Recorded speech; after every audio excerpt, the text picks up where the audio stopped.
4 సార్లు ఎమ్మెల్యే అయ్యావు. EVM machine లో పారిపోవడం ఏంట్రా? ఇదొక హఠాత్ పరిణామం, ఎవరు ఊహించనటువంటిది. సరే పారిపోయావు, వెంటనే ఈవీఎం మిషన్ లో పారిపోయిన దానికి మీ సాక్షి పేపర్ వాళ్ళు ఏమి ఎక్స్ప్లెనేషన్ ఇచ్చారని చూసారు?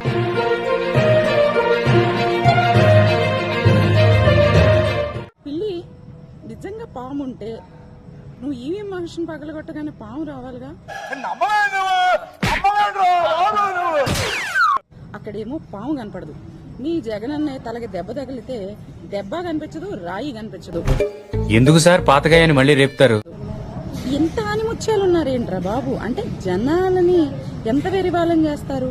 కరెక్ట్, ఇది కరెక్ట్ గా చెప్పావయ్యా. పిల్లిని పేర్లోనే పెట్టుకొని నువ్వు పులిలాగా మాత్రం ఫీల్ అవ్వమాక. మీ ఇంటి పేరేంట్రా? పిల్లి. అది వీక్ గా ఉందని చివరి మీరంతా సింహాలు అయిపోతారేంట్రా?